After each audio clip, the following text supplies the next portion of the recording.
مساء الخير لكم جميعا.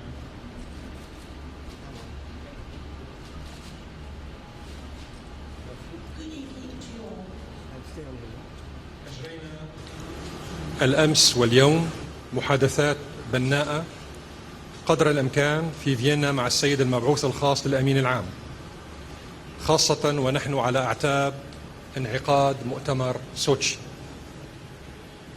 Yesterday and today we have held in Vienna talks with the UN Special Envoy, and we tried to make them as constructive as possible, especially on the eve of the Sochi conference. من الطبيعي أننا اغتنمنا هذه الفرصة وهذا اللقاء مع السيد المبعوث الخاص للإجابة على العديد من تساؤلاته التي انصبت في معظمها على النتائج المتوخاة من مؤتمر الحوار الوطني السوري في سوتشي. It is only normal that we seize this opportunity to answer as many questions as the Special Envoy raised, and which focused especially on the outcome of the Syrian National Dialogue Conference to be held in Sochi. بعض الأسئلة الأخرى لم يكن بالإمكان الإجابة عنها لأنها بطبيعتها لا يمكن الإجابة عنها في هذه المرحلة المبكرة بحكم أن المؤتمر نفسه لم يعقد بعد كما هو معروف لديكم. Of course, some other questions we could not answer, obviously, since at this stage, as you all know, the conference itself has not been held yet. وفي واقع الأمر فإن نتائج المؤتمر في سوتشي ستكون محصلة الحوار بين المشاركين السوريين أنفسهم في هذا المؤتمر. And as a matter of fact, the outcome of the conference to be held in Sochi will be the result of a dialogue to be held between the Syrian participants to the conference amongst themselves. لأن الهدف من سوتشي هو حوار وطني سوري دون تدخل خارجي، وسيحضر المؤتمر حوالي 1600 مشارك يعكسون مختلف مكونات الشعب السوري. The goal of the conference in Sochi is to engage in a national intra-Syrian dialogue without foreign interference. The conference will be attended by about 1,600 participants who will reflect all the various components of the Syrian society. ليس من الصدفة أن يتزامن انعقاد محادثات فيينا مع تسريب أو بالأحرى توزيع مقصود لما يسمى بورقة غير رسمية بشأن إحياء العملية السياسية في جنيف حول سوريا، والتي وضعها ممثلو 5 دول اجتمعوا في واشنطن ثم باريس، وهم الولايات المتحدة الأمريكية وبريطانيا وفرنسا والسعودية والأردن، وجميعهم كما تعرفون مشاركون في سفك الدم السوري منذ بداية الأزمة في بلاده. It is no coincidence that the Vienna talks coincide with the leaking or the intentional distribution of what is called an informal paper about reviving the political process in Geneva about Syria. This was drawn up by representatives of 5 countries who met in Washington, then lately in Paris. These are the US, Britain, France, Saudi Arabia, and Jordan. All of them have participated in the bloodshed of the Syrian people. هذا بحد ذاته أشبه ما يكون بالكوميديا السوداء التي نعيشها في فصل جديد من فصول التآمر على سوريا.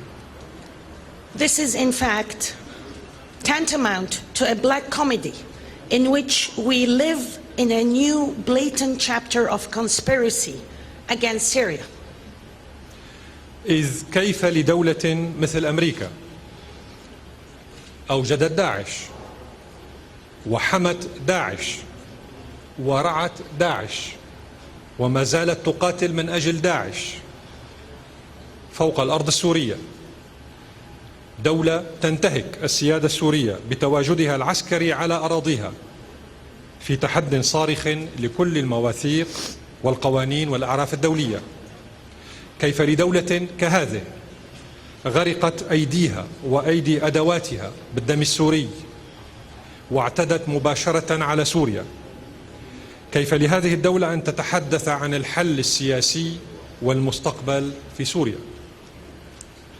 So how can a country like the US that created ISIS, a country that sponsored ISIS, protected ISIS, and continues to fight for ISIS, a state that violates the Syrian sovereignty by its military presence on our soil in a flagrant defiance to all international laws and conventions, how can such a state that has Syrian blood on its hands and on the tools working for it and attacks Syria directly, how can it speak of the political solution and the future of Syria? كيف يمكن لدول كبريطانيا وفرنسا اللتان تتبعان السياسة الأمريكية كأعمى يقود أعمى، كيف يمكن لهاتين الدولتين أن تكونا مبصرتين لأي حل أو أفق سياسي في سوريا؟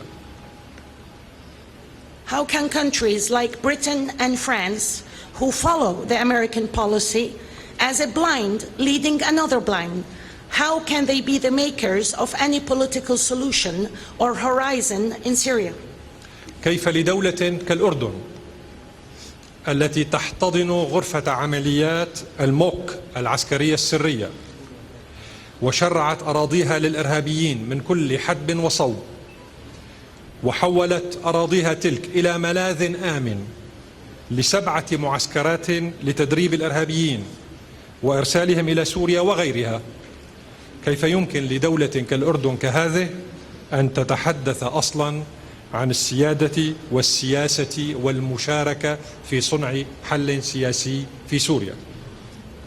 How can a country like Jordan that hosts and embraces the mock operations military room, a country that has opened its territories for foreign terrorists and has become a haven for 7 training camps for terrorists to train and then send them back to Syria and elsewhere, how could a country like that talk about politics, sovereignty, and participate in the future of Syria?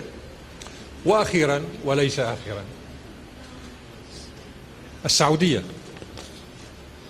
درة التاج وقمة الديمقراطية ومنارة الحرية في الشرق.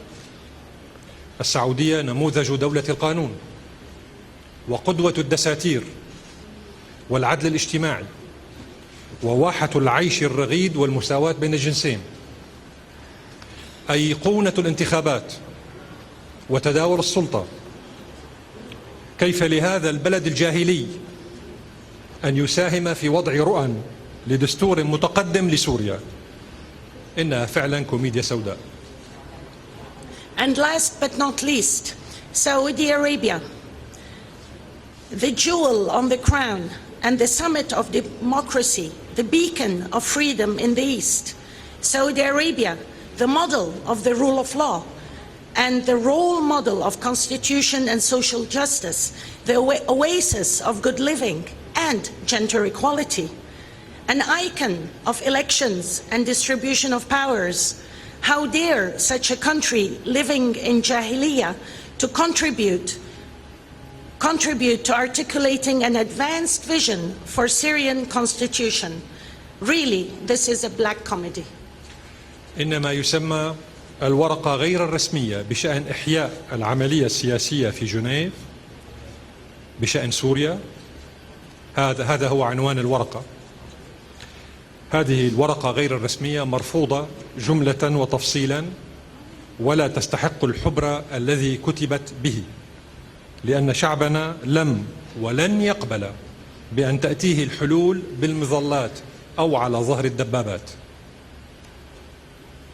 The so-called informal paper about reviving the political process in Geneva about Syria, that's the title of the paper.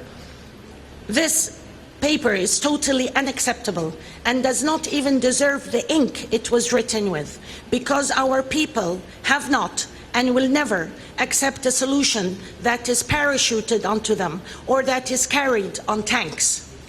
على كل حال أيها السيدات والسادة، لقد تصرف واضعو هذه الورقة غير الرسمية من خلال اللغة التي صاغوا بها ورقتهم تلك، تصرفوا بطريقة غير مسؤولة. صورت العملية السياسية في جنيف كما لو أنها ماتت. In all cases, ladies and gentlemen, the authors of this paper, through the language that they chose to draft their paper with, behave in an irresponsible manner, that they try to portray the political process in Geneva as a dead process. واضعو هذه الورقة غير الرسمية يحاولون من دون طائل إعطاء الانطباع بأنهم يحاولون إحياء العملية السياسية في جنيف. هم يقتلونها ويمشون في جنازتها كما يقول المثل.